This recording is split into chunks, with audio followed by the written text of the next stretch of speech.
Okay, so a former Eagles Super Bowl champion cornerback has a chance to land back in Philly. Meanwhile, with the questionable safety play versus the Bears, this roster move came in the clutch. So much to break down, including the hard knock clips of Jalen Hurts taking accountability on the INT and the fumble.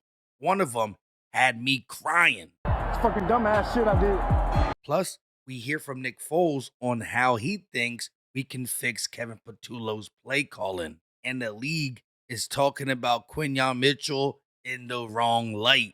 What is going on, everybody? I go by Philly Mike, and it's the Philly Talk Podcast. If you rock with the Philadelphia Eagles, do me a favor, hit that like, subscribe to the channel, and turn on the notification bell so you don't miss the videos. With the Pro Bowl vote starting a couple days ago, I looked around to see what Eagle players have a chance. I noticed that Cam Jurgens was fourth in votes for the center position, but Quinyon Mitchell was not even top 10 for the corner position. We got to see how it all plays out. But if Quinyon Mitchell don't make it, that lets me know that the Pro Bowl ain't. Y'all know what I was about to say, but the Philadelphia Eagles yesterday posted this. The stats speak for themselves. First, in catch rate allowed, 41.9%. Second, in average target separation, 1.8 yards. Third, in passer rating allowed, 62.3. And tied for third in passes defended, 14. Quinyon Mitchell, hashtag Pro Bowl vote. Imagine this guy makes an all-pro, but not the Pro Bowl. Like I said, the Pro Bowl is all about names and popularity.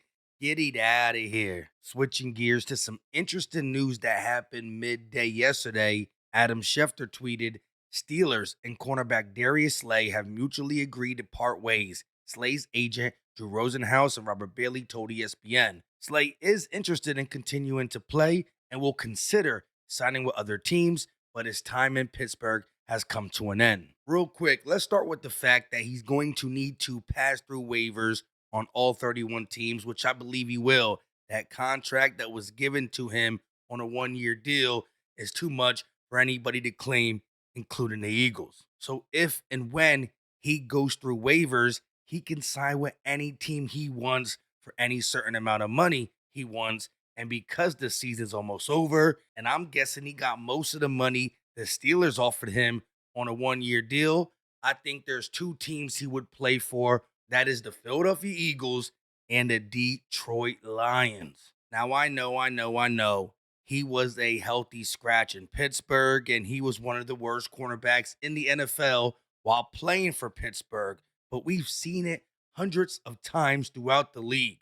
Players play different for different teams, with different supporting casts, with different coaches and different schemes. Change can be really good for players and really bad for players, a la Daniel Jones with the Giants, and now how he's playing with the Colts.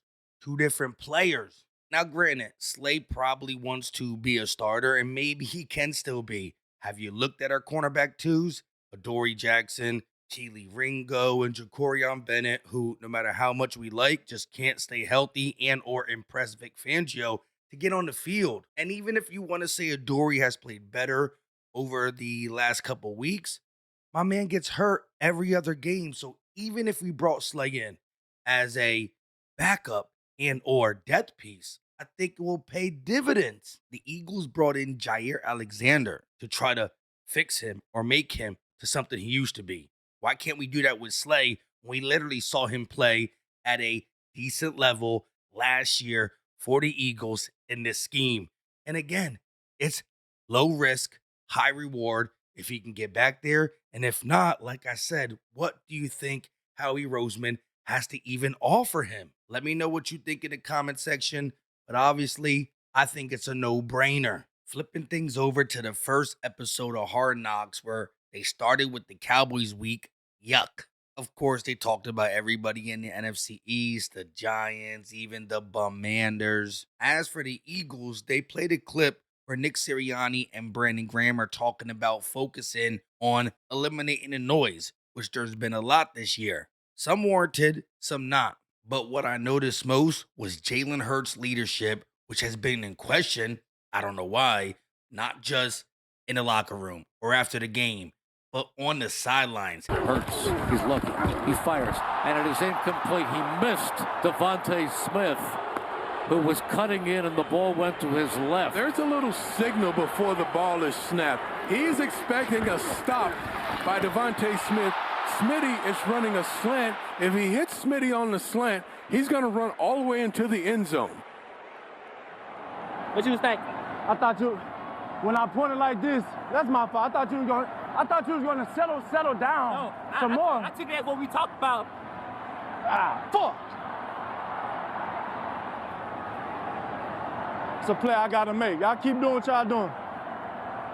Here we go. We'll finish the next one. That's a play I make.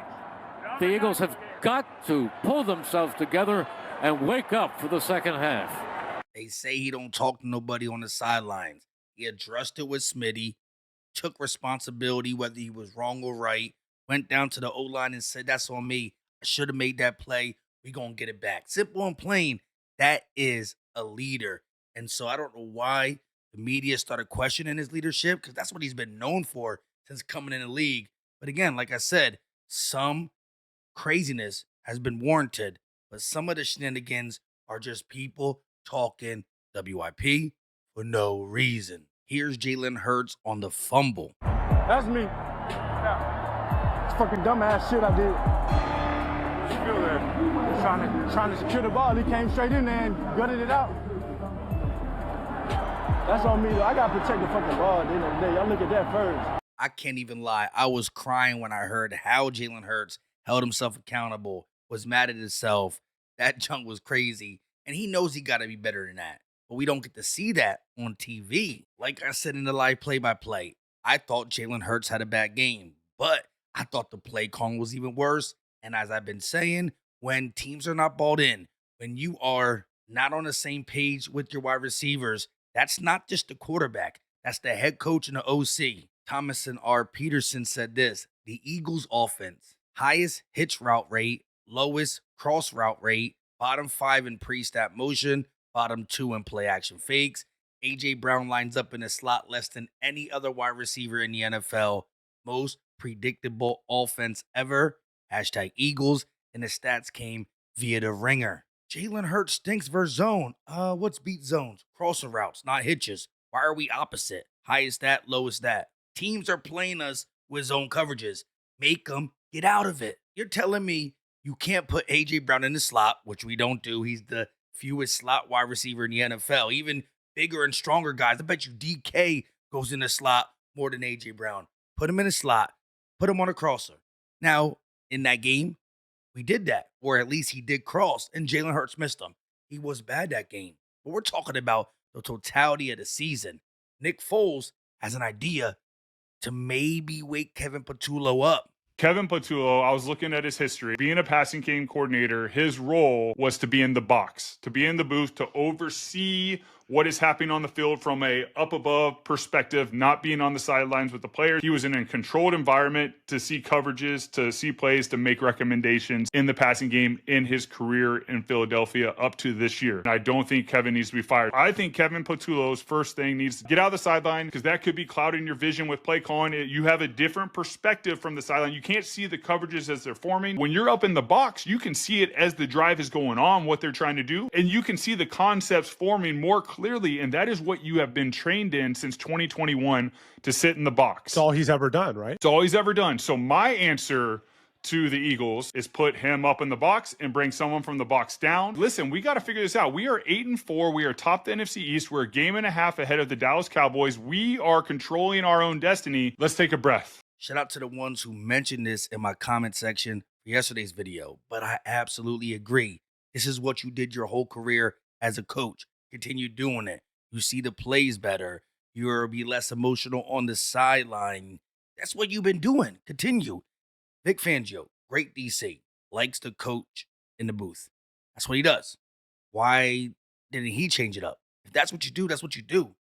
So do it. Maybe that can save us.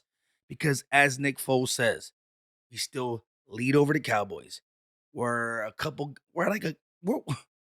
right there in the thick of things. Simple and plain. And while we're speaking about the schedule, The Philadelphia Eagles announced yesterday that our Week 16 game versus the Washington Commanders will take place on Saturday, December 20th at 5 p.m. on Fox. That was a TBD game, so we now know it's on Saturday. And again, the schedule we have is not as hard as the schedule the Rams or the Bears. They got to play each other in their division. Like, our schedule is still easier. So let's focus, get back on track, win our division, and even fight for that number one spot. Now, before we talk about a roster move that I absolutely think was clutch, especially because of the tackling in the Bears game, today's episode is sponsored by Mint Mobile, premium wireless without the premium price tag. All plans include unlimited talk and text on the nation's largest 5G network, plus free calling to Mexico, Canada, and the UK. But what I really like about Mint Mobile is the bulk savings. Mint introduced the concept of bulk buying to wireless space. The more months you buy up front, the more you save. Plans come in at 3, 6, or 12-month durations. I absolutely love the fact that you can control how long you want it and or how much data you want. That one size fit all don't always fit all. Stop paying for stuff you don't need to pay for. Mint works and cuts out all that other stuff. Plus, bring your own phone. As long as it's unlocked, you can keep the same number. Signing up or switching over, I should say, is easy. Literally, you can sign up and activate in minutes with eSIM from the comfort of your own home. And for a limited time this holiday season, you can get 50% off an unlimited premium wireless plan from Mint. Lock in Mint's lowest prices of the year and pay just $15 a month for a 3, 6, or 12-month plan. And for those who don't have a phone to bring, Mint has a wide selection. So what are you waiting for? Scan the QR code here or click the link in the description. Go get a Mint mobile plan, 3, 6, or 12 months.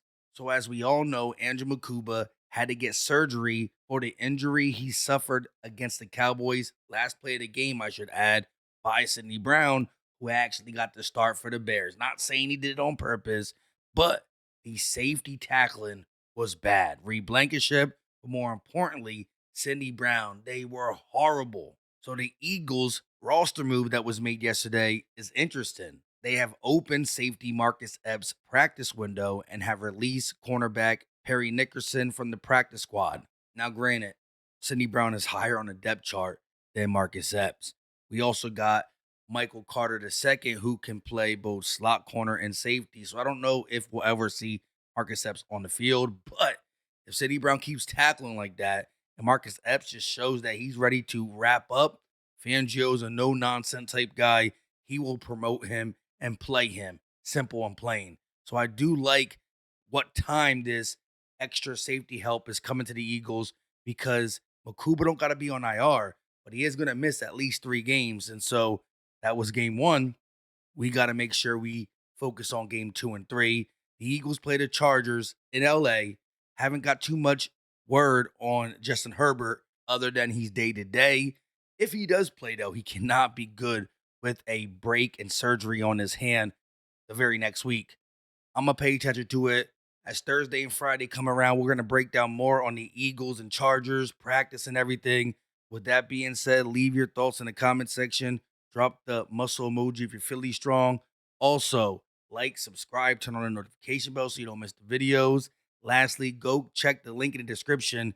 Go ahead and change your phone from whatever plan you got to Mint Mobile. Same 5G network. And again, the price is crazy. Use my code, Why It Lasts. I love y'all to death. I know what time it is. We out.